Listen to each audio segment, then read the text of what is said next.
Today's word is stupendous. You need some encouragement. We really, really love listening to you guys. You need some inspiration. Love your podcast. Wonderfully inspiring as I think about my marriage. I think most marriages could say there's room for improvement in this part of their marriage. We don't sugarcoat it. We're going to go right to the tough stuff. You know, we got other ones in here, but hey, let's just go to the tough one first. You're listening to the Stupendous Marriage Show.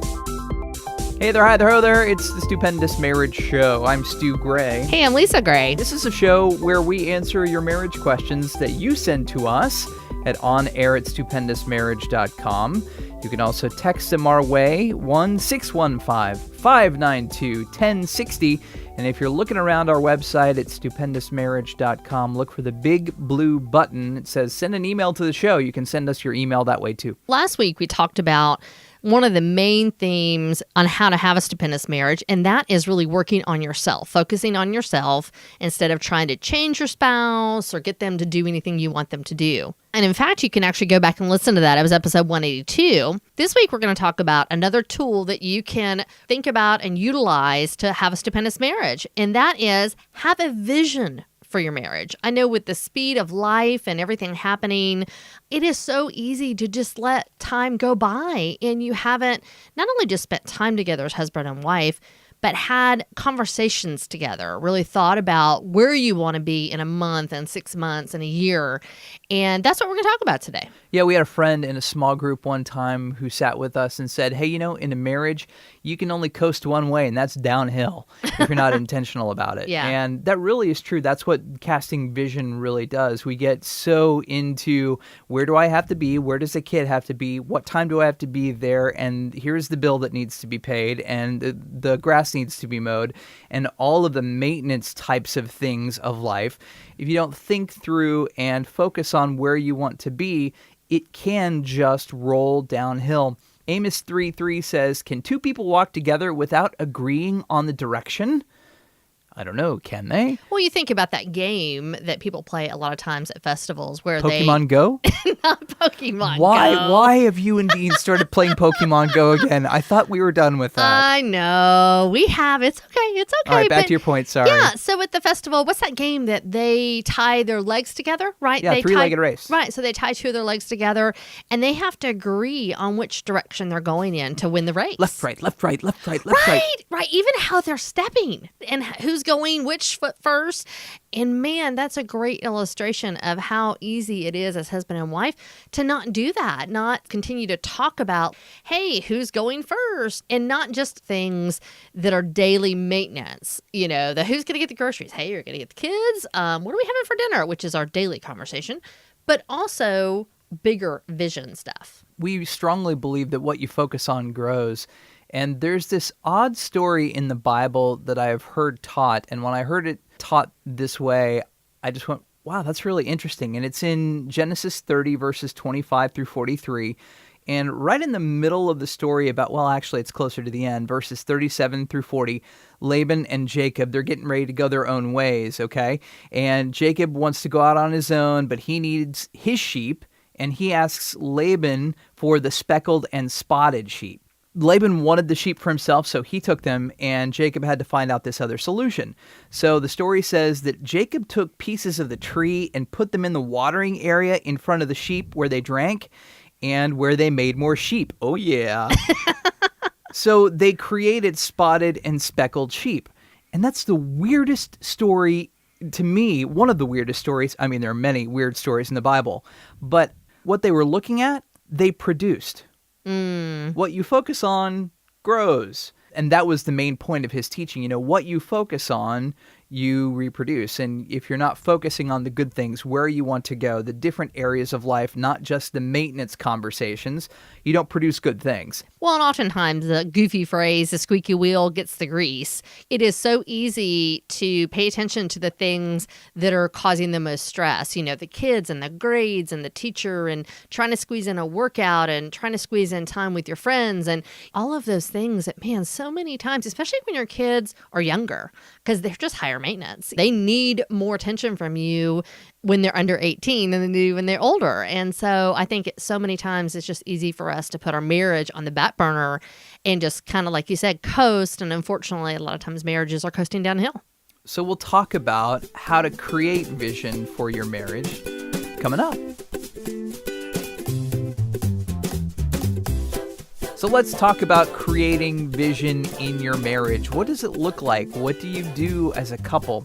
I mean, first you have to carve out some time to really do that together. If it's a weekly meeting or a monthly meeting or something that happens like before the week starts on a Sunday night, maybe a date night. Maybe you go out on a date and you do this. I don't know if that would be really romantic on a date night to do, but I mean, it might be a good conversation starter to hit some of these areas that we're going to talk about. And there might be more or less in your life that you want to talk about when you are thinking about vision for your marriage. I think the biggest part is to start dreaming together. What does your week, your month, your year look like for your marriage? Where do you see yourself? Where do you see your spouse? Where do you see your time together and your time with your kids? It can include a lot of different areas of your life. And I think oftentimes a lot of these areas are just neglected because we don't intentionally take time to focus on them. And another good point about, as you're getting into this conversation, this could seem overwhelming because there might be areas that are clunky and not working so well. So I think it's important to affirm the relationship you have, the marriage that you have, the good things that are going on. You know, I really love you and I love this part about our marriage and I love what we're doing. And man, I just want to be even connected with you more and dream in a positive way with you, to open up the conversation on a good note and moving in the same direction, I think is really important. Yeah, absolutely. And the first area is intimacy. Man, intimacy is a tough area for a lot of marriages. And I think most marriages could say there's room for improvement in this part of their marriage. We don't sugarcoat it. We're going to go right to the tough stuff. You know, we've got other ones in here, but hey, let's just go to the tough one first. Well, that's it. Because I think, again, no matter how many other things are going well, if intimacy is not going well or not going as well as it can, it just affects everything else. The first part of creating vision in your marriage for your intimacy is really scheduling time to be physically intimate. I think most people would like to be intimate more, and time just comes and goes and comes and goes. And next thing you know, a week, a month, 6 months has gone by and you're like, man, we haven't done that in a while. So really taking some time to go, hey, let's tentatively schedule whatever it is, whether it's weekly, multiple times a week, a couple times a month, whatever's right for your marriage. Being intentional to schedule it, I think, can really, chances are, cause you to have more intimacy. And I know that sounded weird to me. I'm more like fly by the seat of your pants. Yes. I don't want to plan it. That doesn't sound romantic to me. But when we started doing that, that actually was really beneficial. And the other thing you have to remember is you guys have different sex drives. There's a quote in a movie from Woody Allen, and I'll probably get it wrong, but they're at a counselor, and she says, man, we have sex all the time, 3 times a week. And then he's in the room and he says, we don't have sex at all 3 times a week. Just the differences in how we perceive how many times we're having sex, you know, really working on it together to come up with a reasonable amount, or what sex is, or, you know, what that looks like for you in your relationship is super important. I think it's really important in that conversation that the low sex drive person really initiates the conversation and maybe sets the parameters initially, because I think a lot of times when you have the high sex drive partner and the low sex drive partner can feel guilty that they don't have the same drive. It might have even become a challenging conversation in your marriage. I think the low person really initiating the conversation, they could say, you know, I think that I can make this commitment. And I think that would really make the conversation go easier if the low drive person sets the expectations initially. Another thing you can do when you're casting vision is learn each other's love language. Gary Chapman's 5 Love Languages book, read it together, go through it, figure out what your love language is and your spouse's love language, and then start speaking to them, quote unquote, in their language of love that they really enjoy and they like to be loved in. And that hopefully would increase the intimacy, not just physically, but emotionally and spiritually as well between you. The thing about love languages is they change. As I am growing as a person, month to month, year to year, I know that you and I have talked about my love language changing because you're like, I'm doing this thing but you like acts of service. Just not getting the same response I used to get anymore. And I'm like, I'm different than I was back then when I did that test. So really making sure that you're up to date with your spouse on their love language and how to love them well, because I think it really does fill their love tank and then in turn make intimacy easier. Another area you can create vision for your marriage in is the time that you spend together. Scheduling dates is very important. And a lot of people talk about it, and it seems cliche. And the reason things become cliche is because you say them over and over and over, and everybody just kind of assumes they're happening. Mm-hmm. But how do you say it a different way? Y'all need to spend time together without the kids. And it doesn't have to look like the classic Friday night dinner in a movie. It could be lunchtime dates. It could be Saturday morning coffee. It could be sitting out on the porch, after the kids go to bed. It doesn't have to be the typical thing, but you guys have to figure out a time where the two of you can be intentional and reconnect. On those dates, I think it's important to not talk about all the housekeeping stuff. We all have housekeeping stuff in our life about taking the kids to ballet and grabbing the groceries and going and getting the dog to the vet. It's important when you go on these dates that you specifically take time to talk about vision and where you want your marriage to be, starting to dream together and thinking about the future together. We have a conversation starters resource that's free. And when you sign up for our email, maybe you go through some of those questions and you just kind of enjoy the conversation that comes from thinking through things that have happened in your past and where you want to go in the future. Again, you can get those for free at stupendousmarriage.com/subscribe. Another thing you can do is start a new hobby. So maybe you have always wanted to do ballroom dancing and you get dance lessons together and you get to go learn left foot, right foot, left foot. Just doing something fun together that doesn't involve your kiddos, doesn't involve work or schedules, I think is a great way to stay connected. Marriage is an intimate friendship. And doing different things together like a dance lesson or cooking lessons or some sort of hobby, it creates excitement because it's not something that you normally do and you're sharing it together. Mm-hmm. So it gives you a common experience. Over Christmas, we actually built a wood wall together.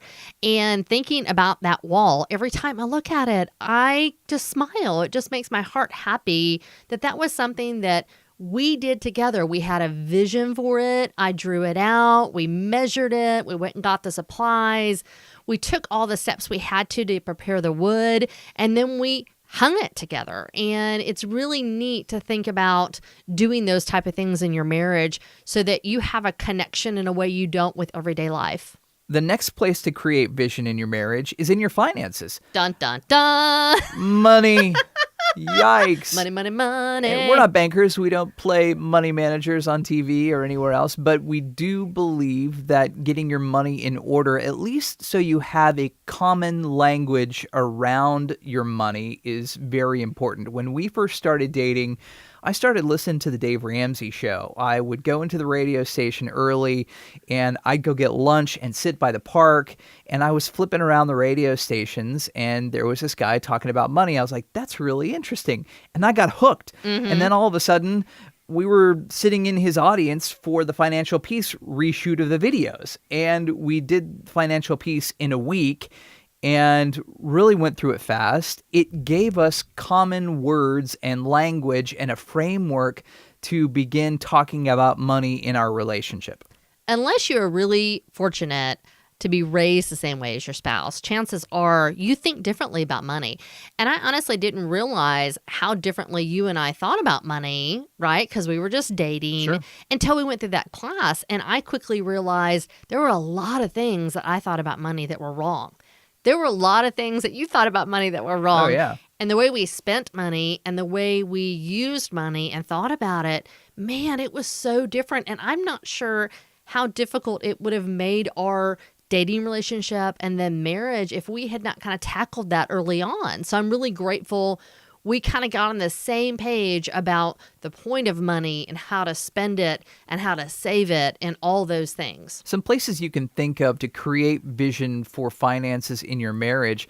How much are you going to spend without talking to your spouse? Is it $100? Yeah. Is it $500? Is it $20? Whatever that big purchase is, you guys have to figure out together, okay, I'd love for you to talk to me before you go out and buy the $750 pair of jeans. That's crazy.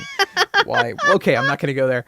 But having a plan before you make the purchase, and then your budgeting strategy together. Who's going to be the X's and O's numbers person? Who's going to be the fly by the seat of their pants? That would be me. But when I started doing the budget, I really figured out the dollars and cents and what it was and where it was going. And that was very helpful for me. You've taken that back over, but I still know what's coming in and what's going out and what that looks like for our relationship. And maybe setting goals together financially. Do you have debts that you want to pay off? Maybe you sit down and list out every debt that you have and go, okay, so what can we do to generate more income to pay this off? Or maybe we shift this spending over here. Maybe we cut out the cable TV for a bit or going out every other night and put some money on getting rid of some debt, because I know debt really weighs on people. So having a goal to really think about getting out of debt, and then once you're out of debt, really building your wealth. Where are you going to invest your money? Where are you going to spend money so that you don't just automatically go on vacation once a month and go buy a new car and do all these other things, but that at the end of the year, you can go, wow, look, we've built wealth in this area because we've been out of debt, and now we've decided together where we're going to put our money to create wealth. Another area to create vision in your marriage is extended family. Where are you going to spend Thanksgiving? Where are you going to spend Christmas? How much time are you going to spend with your family if and when you go, or if and when they come over to your house? What's that going to look like? How are you going to plan these things? You don't have to do the same traditions that you did as a kid, and you really have to think about that sort of stuff because it can wreak havoc in your marriage if you're not creating a vision and a plan for what's going to happen in those crazy times. No matter how long you've been married, if you are a newlywed or you've been married 30 years, I think this is a really good conversation to have, because a lot of times we all kind of get stuck in our routine, in our traditions that we had previously. And guess what? Traditions can change. Your season of life may be changing. Maybe your kids are now out of the house and doing their own thing. Maybe the tradition needs to change now. Maybe you need to do something different for your holidays. No matter the season that you're in, I think you and your spouse sitting down and saying, hey, what do we want to do? How do we want to make priorities? Where do we want to spend our time and our money and our energy during the holidays can really help the holiday season go much better. The Bible says we leave our parents and we cleave to our spouse. And I always thought cleave was like a cleaver thing, and that's not what it means. It means standing together, being one, and leaving the parentals behind. So it's not sharing all the personal stuff that's going on in your marriage with mom and dad, because that creates a rift in your marriage, because you came out of your mom, so she's going to take your side automatically. Sure. And your dad is going to take your side automatically. And so, or if they don't, it causes right, yeah, issues. Well, that's a great point. Yeah. So thinking about how much you're going to share and when, and really having a plan on how much time you spend at the in-laws and how much conversation you're going to have with them. I've had friends who are like, my wife is on the phone with her mom all the time. When is she going to stop? Did y'all talk about that? Are you telling her what you're thinking about that? Did you mention this, or are you just kind of boiling and then you kind of blow up at her? You got to have the conversation before you just make the assumption that your spouse knows that it's rubbing you the wrong way. Talking about seasons of life, when you become an adult, your mom and dad should change hats. They should no longer be mom and dad parental person. Now they're maybe going to be friend. They're going to be somebody who's a mentor to you. Then when you get married, that hat changes as well. And I think it's really important to know that, yes, you can honor your mother and father, but also honor your spouse first. That's the focus of thinking about extended family. Yes, love your extended family, enjoy your time with them, but you and your spouse have to be first, and you have to have conversations about how to do that healthily. Our last area to think about vision for your marriage is the future. What does the future entail for your marriage? Maybe thinking about what happens when the kids are gone. Are you going to upsize? Are you going to downsize? You're going to move to the country? You're going to move to the city? Whatever God wants you to do, but you can kind of think and dream and plan about that too. And if you're doing any of those things, I am a realtor. Subtle. And if you're in this area, I'll be happy to help you. Absolutely. No, really. And honestly, because when I work with clients who are downsizing or upsizing, that's part of what I do is really talk to them, the husband and wife.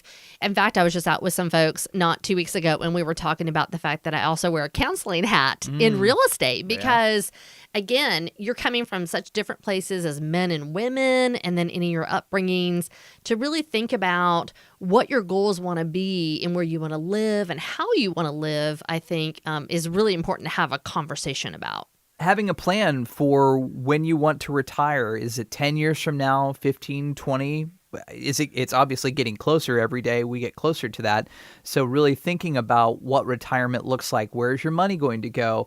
And we don't want to think about end-of-life things, but every time everybody travels around here, it's like, do you have a will? Do you have a living will? I hate that conversation, but thinking about that, you really kind of have to think through some of that. Years ago, when we went on our first big trip out of town, I remember frantically putting a will together. Dean was little because I thought, oh my gosh, what if something happened and to us and what would happen with him? And it is an unfortunate conversation, but it is something that you do have to talk about.